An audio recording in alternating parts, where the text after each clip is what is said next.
Muvia wa Uiiti Niwaweta Kuvikia Ooyu ni Enenthi milioni 1.5 ala Meyiandikithitye na Walanyo Mweu wa Uiiti wa Social Health Insurance na ula Silikali Ivaniiye Kuwambiisya Kuuthukumithya ituku yimwe ya mwei wa 10 nthini wa kikalo na andiki ma mauvo. Muvia wa Uiiti Niwaweta wina wikwacho munene nukwandikithya mamilioni ma Enenthi mbee wa mithenya 12 tialite kuthela vala waweta nukuthukuma kwa vakuvi na athukumi ma Uiiti ndwani kuikithya ni mavikia Enenthi aingi muvangoni uu.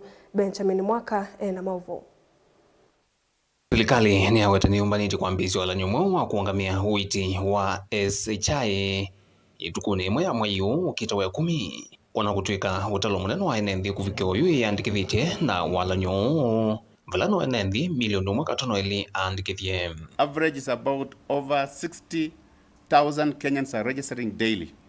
Anybody who goes to hospital, treated, discharged, inpatient or outpatient, effective 1st of October, will be treated under the Social Health Authority benefits. Nthini wa kikalo na andiki ma mauvo Muvia wa Uiiti vamwe na nzama magavana onthe ni makulya vithiwe na nzia syimwe na kuikithya andu onthe vakuvi milioni 44 ala mateandikithye Kuvikia Ooyu ni malika nthini wa SHIF. We need to be deliberate out there and say we are going to have the ministry having a drive to register SHIF. I have to go to the village and tell them today I'm giving you relief food. When they come for relief food, I say register first. I also have to do many other things that maybe can bring people together, and in the process I get them registered. That costs money. You can't go just call them. Our people are very difficult, my friend.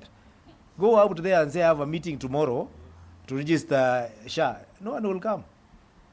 But tell them I have a meeting where I'm giving some goodies from the government. They will be there, all of them. Athukumi ma Uiiti ndwani yani CHPs ni kitui kimwe kinene nthini wa kwailya Walanyo umwe wa Uiiti ati wa magavana meenda Silikali nene yekozele silovia sya kaunti no kana kuikithya mathina ala mana Kinandu cha NHIF maina athamiwa nthini wa Walanyo umwe. The community health promoter, again, my second point is a very critical person in this process because they will assist through the registration, which is very critical, and especially at the bottom of the pyramid, at mashinani level. And again, our collaboration with stakeholders, the governors, among others, is really vital and critical for the success of this.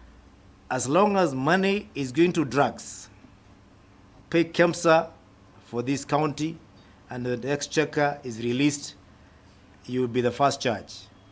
If you have an arrangement like that, there will always be drugs in the facility. The doctors and the nurses will always be paid. But as long as we are relying on a system which delays exchequer for 3 months, our medical needs for Kenyans cannot wait for 3 months to be met. Na Ooyu vatialita mithenya 12 no kana Walanyo Wiambiia vena itu ya cheva yende kunina muvango huu wende kuno ivinda kauta mbatukanune sya koti kindu kila kiutelemya kuungamia uthukumi wa muvango uno. We have since filed our appeal. We have submitted our appeal and filed the Court of Appeal.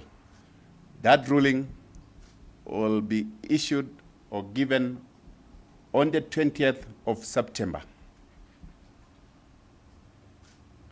If the ruling will be that our request be granted, then that means we have time to continue implementing this act and these laws and until the case is heard and determined. If our request will not be granted on the 20th, then that means we'll go back to the 120 days where Parliament had been given time to reenact these laws. Vilinkwa mauvo kumova musino ilovi nyenita wa Benjamin Mwaka.